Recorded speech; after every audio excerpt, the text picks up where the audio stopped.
সরকারের ১০০ দিনে ৬০৫টি খুন।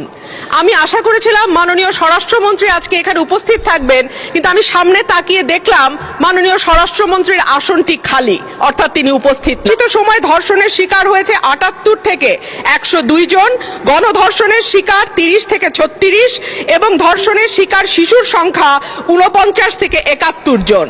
পরিসংখ্যানটি স্পষ্ট করে দেয় বাংলাদেশে গত ৩ মাসে আইন শৃঙ্খলা পরিস্থিতির অবস্থা কি। মাননীয় স্পিকার, কেন যেন অপ্রিয় বিষয়গুলো আমার ভাগেই আসে। গতকাল টিআইবি একটি রিপোর্ট দিয়েছে, সেই রিপোর্টে বলা হচ্ছে সরকারের ১০০ দিনে ৬০৫টি খুন। আমি আশা করেছিলাম মাননীয় স্বরাষ্ট্রমন্ত্রী আজকে এখানে উপস্থিত থাকবেন, কিন্তু আমি সামনে তাকিয়ে দেখলাম মাননীয় স্বরাষ্ট্রমন্ত্রীর আসনটি খালি, অর্থাৎ তিনি উপস্থিত নাই। কি আর করা, তার অনুপস্থিতিতেই বলি। সরকারের প্রথম ১০০ দিনে দেশে হত্যা, অপহরণ সহ বিভিন্ন অপরাধে উদ্বেগজনক হারে ঘটেছে বলে দাবি করছে ট্রান্সপারেন্সি ইন্টারন্যাশনাল বাংলাদেশ। এই সময় দেশে ৬০৫টি খুন, ১৯৬টি অপহরণের ঘটনা ঘটেছে বলে জানায় সংস্থাটি। প্রতিবেদনে দেয়া পরিসংখ্যানে দেখা যায় মার্চ ও এপ্রিল মাসে মোট ৬০৫টি খুন, ২৯৪টি ছিনতাই, ৯০টি ডাকাতি, ১৯৬টি অপহরণের ঘটনা ঘটেছে। একই সময় পুলিশের উপর হামলার ঘটনা ঘটেছে ১২৯টি, চুরির ঘটনা ২২১৪টি।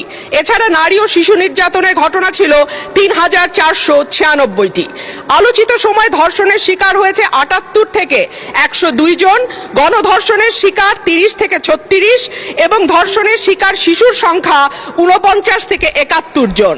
মাননীয় স্পিকার, আমাদের এই পরিসংখ্যানটি স্পষ্ট করে দেয় বাংলাদেশে গত ৩ মাসে আইন শৃঙ্খলা পরিস্থিতির অবস্থা কি। আমি বলেছিলাম যে এই সরকারের অর্থনীতি এবং আইন শৃঙ্খলা এই দুটো বিষয়ে যারা মন্ত্রণালয়ের দায়িত্বে আছেন তাদের উপরে নির্ভর করবে ৫০ এবং বাকি ৫০ অন্যান্য মন্ত্রণালয়ের উপরে, যে এই সরকারটি কতটুকু সফল বা ব্যর্থ হবে। আজকে মাননীয় স্বরাষ্ট্রমন্ত্রী সংসদে উপস্থিত থাকলে আমার পক্ষে সহজ হতো আরো স্পষ্ট করে বলা যে এই সরকারের সফলতার ৫০ দায় অর্থ এবং স্বরাষ্ট্রমন্ত্রীর উপর নির্ভর করে।